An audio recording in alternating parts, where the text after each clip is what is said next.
Much for the introduction. Yeah, I'm Klaus Weisemann. I'm with Grifols. That's a company that makes proteins from human plasma, just like Talecris. One of the speakers in the former panel was from Talecris. Relatively small, but still a pretty successful niche of the pharmaceutical industry. And I've been around in the pharmaceutical industry a little bit in different sectors, standard pharmaceuticals, generics, and now back to biologics. I was before, but I didn't start there. I started with coffee. I started to work for a coffee and chocolate company in Germany more than 20 years ago, and this was characterized by a high volume product with a pretty low margin. We wanted to deliver constant quality to the consumer, and I should have said here, with a pretty variable starting material, coffee beans. And there was fierce competition there, and actually the production was pretty interesting. It was a high throughput, continuous roasting process, for instance.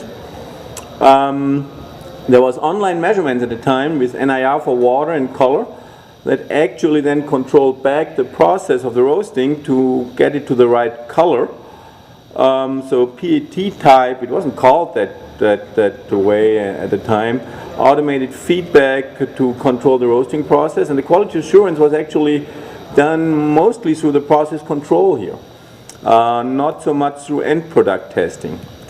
I didn't want to end up in marketing for coffee as a chemist and scientist, which was one career path that could have been open to me, so I went to the pharmaceutical industry about 20 years ago.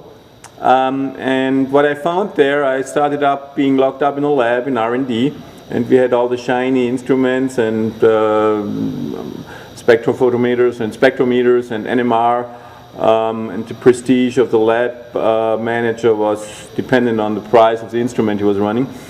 And I was starting to look into production, however, so there was a lot of high tech in the lab at the time, but not quite as high tech in the manufacturing. The processes and to making tablets were discontinuous. Actually, saw these operators looking around and pretty much collecting the tablets in little plastic or cardboard boxes and then doing some manual testing to make sure the tablet machine was running okay.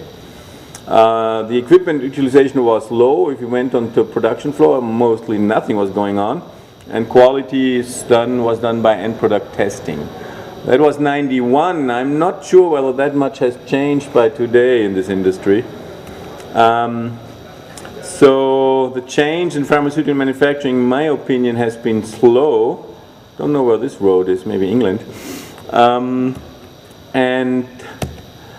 the regulatory restrictions may have played a role. Automation was a long time hampered by the FDA's Part 11 requirements, and tons of money were spent in consultants to figure that out.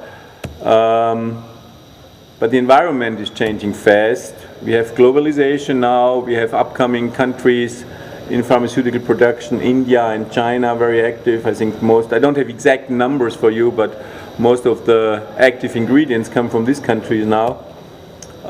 There's a worldwide pressure on pricing as a result from that. I work in the generic industry. There you feel it very, very strongly.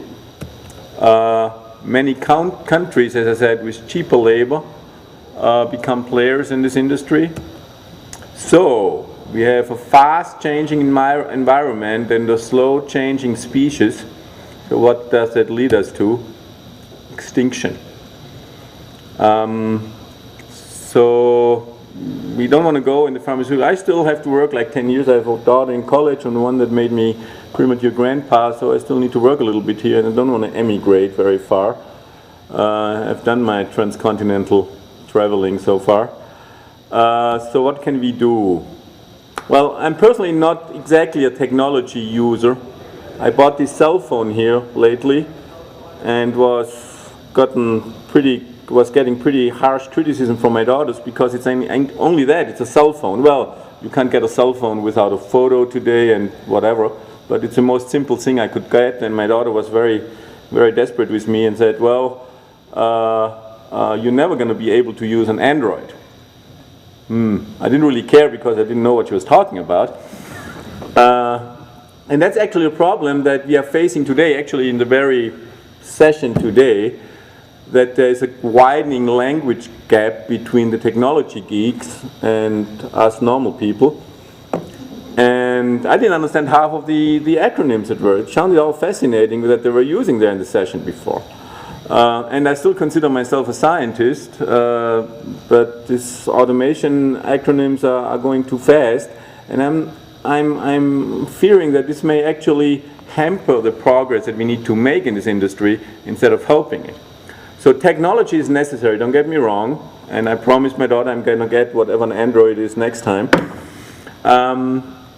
Data acquisition and evaluation needs to be better, but it needs to be also understood by people like me who work in the quality and regulatory field or on the manufacturing side.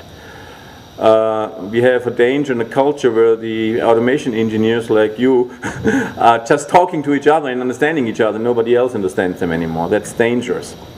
I think we need to look in pharmaceutical production into continuous processing. It's still not happening.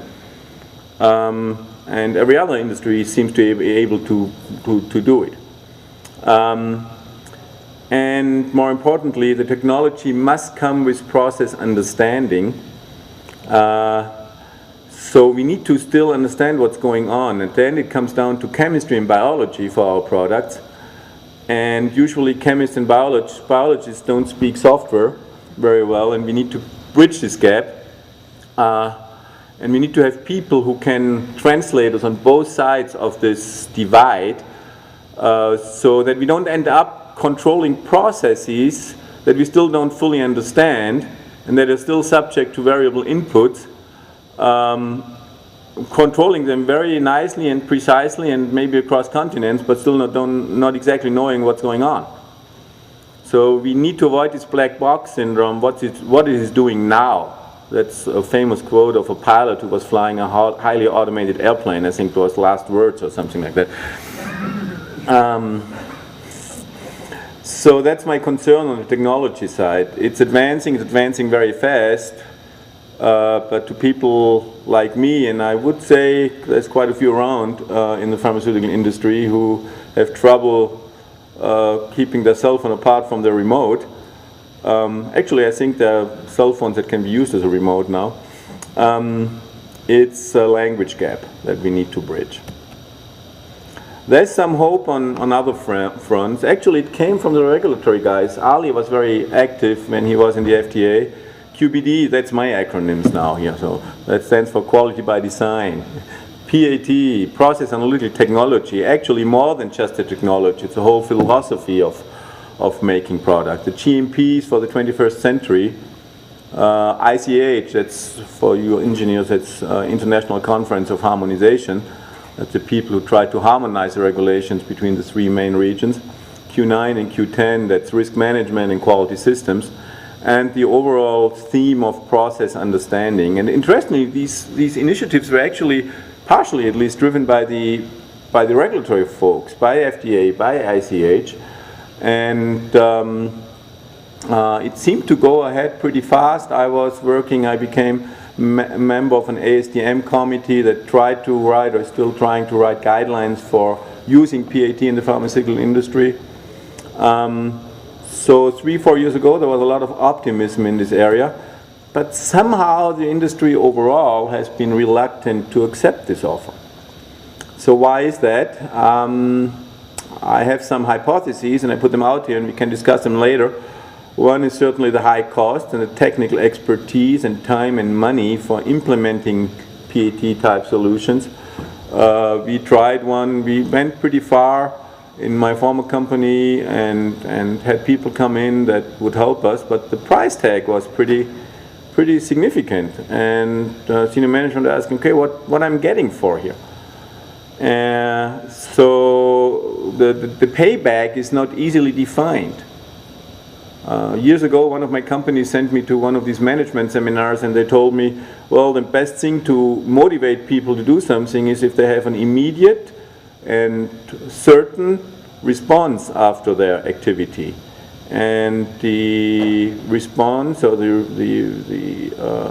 from PAT was neither immediate nor it was sure what would the outcome be. So in the end, the product didn't go that far. And it was difficult to downscale it because on the other hand, these providers wanted to sell the big $2 million thing and didn't want to let us go in steps.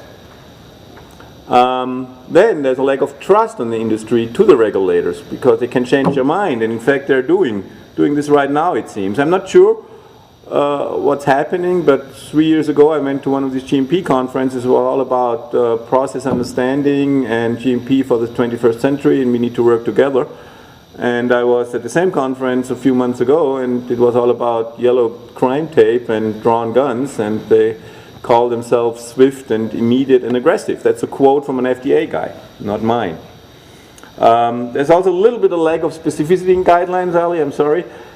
The old ICH guidelines that came out were pretty specific and helped industry to implement it quickly and standardize some things like method validation 10, 15 years ago across the industries.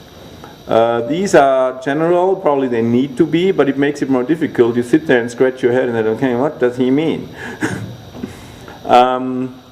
And there's alternative cost-saving measures, especially in the generic industry, like offshoring of production. Instead of investing into PAT, the company invests in India. And what can we do about that? Do we have to do something about it? I mean, that's political, that's not my region, but it's certainly something that companies look at. What other possibilities of cost savings are there?